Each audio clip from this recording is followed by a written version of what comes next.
Rəqs edən dovşanlar, Qrim qardaşları. Biri vardı, biri yoxdu. Bir kral vardı. Ov etməyi hədsiz dərəcədə sevirdi və öz meşələrində çoxlu dovşan saxlayırdı. Həm də kralın ərə getməli gözəl bir qızı vardı. Kral çaparlarını hər yerə göndərib demişdi ki, kim mənim dovşanlarıma rəqs etməyi öyrətsə, qızımı ona ərə verəcəm. Kralın meşələrində 3 oğlu olan bir odunçu yaşayırdı. Oğullar kralın sözlərini eşidib canlandılar. Böyük oğul anasına dedi, şalvarımı yama, mənə piroq bişir, mən dovşanlara rəqs etməyi öyrədəcəyəm. Ana onun şalvarını yamadı, piroq bişirdi. Böyük oğul yola düşdü. Yolda balaca adamcığaza rast oldu. O dedi, bərk acımışam, biraz piroq ver, yeyim.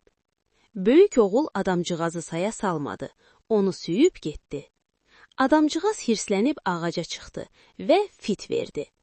Dərhal hardansa kral çıxdı və odunçunun oğlundan soruşdu ki, ona nə lazımdı. Oğul fikrini deyəndə, kral hirslənib onu zindana saldırdı. Evdə böyük oğlu gözləyib, axırda yoruldular. Ortancıl oğul anasına dedi, şalvarımı yama, piroq bişir, mən dovşanlara rəqs etməyi öyrədəcəyəm.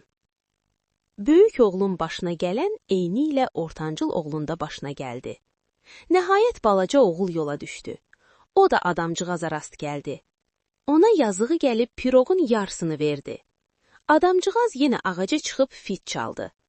Meşənin bütün dovşanları bir yerə yığıldı. Bir rəqs etməyə başladılar ki, adam baxmaqdan doymurdu. Adamcığaz ikinci dəfə fit çaldı. Bu zaman şax gəldi ki, dovşanlar gözəl rəqs edirlər. Bərk hirsləndi. Axı qızını odunçu oğluna ərə vermək istəmirdi. Adamcığazı karetasına əyləşdirdi, oğlanı isə zindana salmağı tapşırdı. Adamcığaz bu ədalətsizliyə dözə bilməyib karetadakı kralı döydü. Vədini yerinə yetir, yoxsa dünyada sənə həyat yoxdur. Kral möhkəm qorxdu, ondan aman istədi.